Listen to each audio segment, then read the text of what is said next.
আসসালামু আলাইকুম। গতকাল রাতে ইউসিএল এর ফাইনাল ছিল। আমরা সবাই জানি ইন্টার মিলান এবং পিএসজির মধ্যকার ফাইনাল ম্যাচটা আসলে একপেশীয় ম্যাচ হয়ে গেছে, অর্থাৎ একপাক্ষিক ম্যাচ যেগুলোকে আমরা বলি। Probably the worst final of UCL. UCL এর ইতিহাসে এরকম বাজে ফাইনাল হয়তো বা আর কখনো কেউ দেখেনি। মানে এখন যদি এই ম্যাচটা সম্পর্কে কিছু বলতে চাই, তাহলে সেক্ষেত্রে শুরুতে যেটা বলতে হয় সেটা হচ্ছে পিএসজি পুরো প্রপার প্ল্যানিং নিয়ে এই ম্যাচটা খেলতে আসছে, যেখানে ইন্টার মিলানের কোনো প্রকার প্ল্যানিং আসলে আমি দেখতে পাইনি। তারা বার্সেলোনার সাথে যেভাবে খেলছে, ইন্টার মিলানের সাথে সেই একই ট্যাকটিক্স কাজে লাগাইতে চাইছে। বাট আপনাকে মনে রাখতে হবে যে বার্সেলোনার উইং ব্যাকের সাথে আসলে পিএসজির উইং ব্যাকে প্রচুর পার্থক্য ছিল।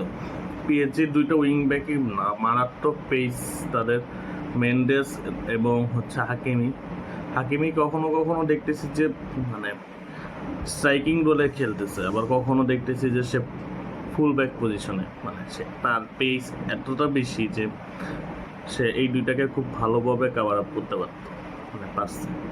অন্যদিকে আমরা সেন্টার ব্যাকে মানে অভিজ্ঞতা এবং তারুণ্যের একটা কম্বিনেশন দেখতে পেলাম প্যাচো এবং মার্কিনিসের মধ্যে। মার্কিনিস যথেষ্ট ভালো খেলছে গতকাল, আর গোলকিপার তো ডোনারুমা আছেই, ওর হাইটের জন্য একটা আলাদা অ্যাডভান্টেজ পায়।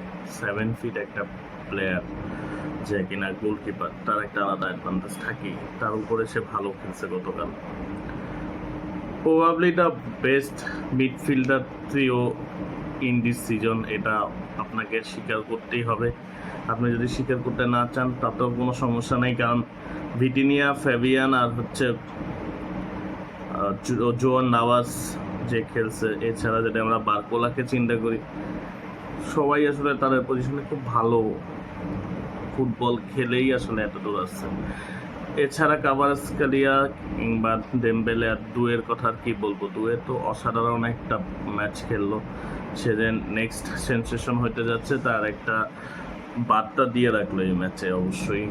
সো আলটিমেটলি একটা খুবই ফালতু একটা ফাইনাল আমরা দেখলাম, যদিও মানে পিএসজির প্রথম কাপ, পিএসজি আসলে এই কাপটা ডিজার্ভিং, কারণ তারা যে পজিশন থেকে এখানে আসছে সেখানে রেলিগেটেড হওয়ার একটা সংখ্যা থেকে তারা কাপ জিতে নিয়েছে। অবশ্যই লুইস এনরিকে এটার জন্য ক্রেডিটটা মানে পায়।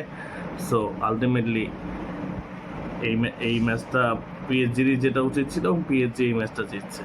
সবাই কমেন্ট বক্সে জানাবেন ম্যাচটা দেখে আপনাদের কেমন লাগছে, আর অবশ্যই শেষ পর্যন্ত বিস্কায়েল বার্সা। এই সিজন শেষ হয়ে গেল, পরবর্তী সিজন নিয়ে আবার কথা হবে ইনশাল্লাহ। সবাই ভালো থাকবেন ততদিন। আসসালামু আলাইকুম।